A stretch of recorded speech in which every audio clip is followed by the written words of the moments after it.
Okay, so let's keep going. We're Michael Pollan. We're going to finish page 1 today, which will be good. Only 4 pages total, so it's going really well. Um, she's talking about all the different the good things about being able to eat everything. It means you get the comfort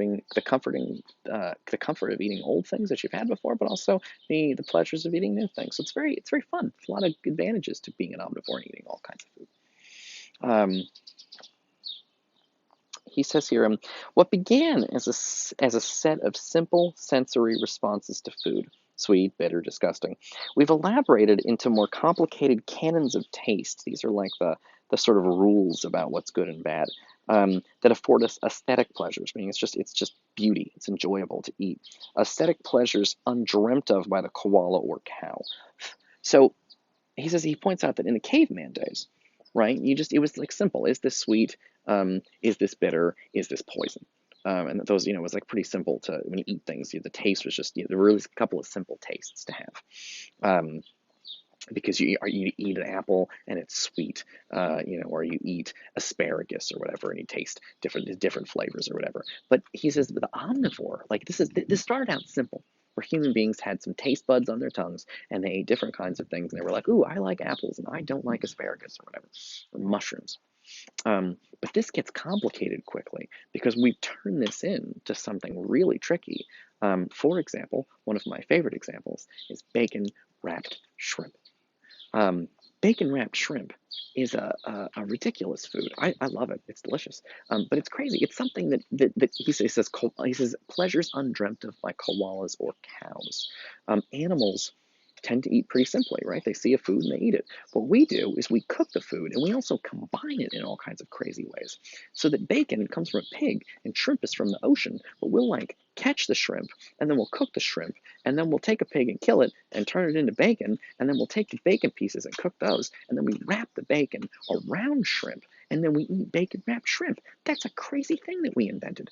That's a completely ridiculous food when you think about it. Pigs and shrimp never meet each other. They never hang out. They're from two completely different zones. But we will go get animals from all over different environments and we'll just assemble them and put them all these flavors together to create these delicious foods. Um, so what started out as just cavemen eating things to survive and thinking about apples versus asparagus, we've turned into a very complicated system of eating where we have all kinds of crazy foods that have combined in all kinds of weird ways.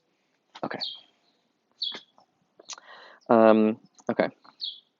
Since everything that is edible is at the mercy of his vast appetite, and then this is a quote from someone, so he points out who that is, Jean Anthelme Brillat Savarin. That's a complicated name. Since everything that is edible is at the mercy of his vast appetite, meaning human beings will eat anything that's edible, there's so many things, the machinery of taste attains a rare perfection in man, making man the only gourmand in the whole of nature. Meaning we really care. Gourmand is a person who really cares about flavors. Um, Sometimes when you're just eating quickly on the run, you ever get food and you just kind of eat it, and you're also having a conversation or watching a movie, and you look down and you ate all the food and you didn't even really notice what you ate, and it was fine. A gourmand is a person who really cares about flavor, who seeks out special flavors and goes to special restaurants to try new things, and has very strong opinions. Well, this flavor goes with this very well, and this flavor goes with that very well. Um, gourmand is someone who wants very special food. I'll admit I'm a little bit like that. I like one of my hobbies is I go out to restaurants and I want to try sort of special, unusual food that's been combined in all kinds of weird ways. So like one time I had a squid ink ice cream. It was black. It was very strange. I kind of liked it. But that's not a no. I went to a special restaurant to try this sort of weird dish. Um, there's all kinds of really odd, especially in New York City. New York City offers so many different places to eat, and you can get a lot of unusual food combinations. And a gourmand is a person who really cares about complicated flavors. Does this flavor go with? Just think about people in an art museum who are like, the colors in this painting go really well with the shapes. And it's the same kind of thing in restaurants where people will be like, oh, this flavor is such an interesting match with this other flavor. Um, Again, squid ink ice cream is not a normal thing. Um, One of my favorite little weird food inventions in New York City is at this restaurant called Momofuku, and they have this stuff called cereal milk ice cream. You ever have cereal like cornflakes, and you eat them in the milk, and then when you're all done eating, you drink the milk, and it has like a special cornflake flavor? Um, Somebody turned that into ice cream. This woman named Christina Tosi. I know the name of the pastry chef because I'm an idiot. But Christina Tosi is a pastry chef in New York City, where she was. And she worked at a restaurant called Momofuku, and one of the things they did there is they made cereal milk ice cream, which was essentially ice cream made from milk that had been soaked in. Oh my God, this squirrel is eating a skull. This is crazy, you guys. Check it out. Oh man, he ran away. Anyway, that squirrel right there was eating that skull right there. Okay. Um, so the what the fuck was I talking about? Oh, the ice cream. So Christina Tosi made this ice cream that essentially is ice cream made from the milk left over from cornflakes in a cereal bowl. And it's delicious. It's really good. It's salty and it's sweet and it's comforting because it's like what I ate in childhood and it's really great. She also, by the way, invented this thing called a compost cookie, which is a cookie that has chocolate chips and butterscotch chips, but also weird shit like potato chips and also coffee grounds and all kinds of other strange things. And it's fucking delicious. But again, very strange things that she's invented. Because human beings care about unusual, interesting flavor combinations in a way that animals don't. Because we can eat everything, it's not just that we eat this or that, it's that we combine this with that and eat some kind of combo thing. So that's that's what Poland's talking about here.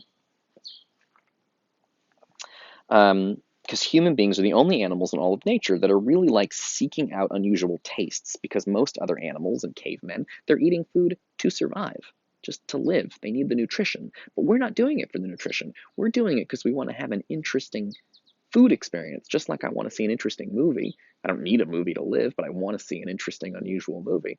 I also want to have interesting, unusual foods, not because I need the nutrition, but because it's a good time. And human beings are unusual in that regard. Okay. Um, Taste in this more cultivated sense brings people together, not only in small groups at the table, but as communities, right? Because small groups around the table, my friends and I we all care about unusual food, and so we all go to restaurants together. Frequently, when you go to fancy restaurants, like one time I went to a restaurant and we ate a whole pig, but you had to have 12 people. You can't just go like one person because they're going to bring you the whole goddamn pig and put it on the table for you to eat. And we went to a restaurant, and it was Momofuku again. And we did that, but I had to have 12 people for that, which means I had to find 12 lunatics who cared enough about eating crazy food and wanted to spend expensive money on crazy food. And I did. I found those people, and they came with me. Okay, so this is here. He's talking about all the different kind of foods. Taste in this more cultivated sense brings people together, not only in small groups at the table, but as communities. For as a community's food preferences, the strikingly short list of foods and preparations it regards as, let me turn the page, sorry, turn the page.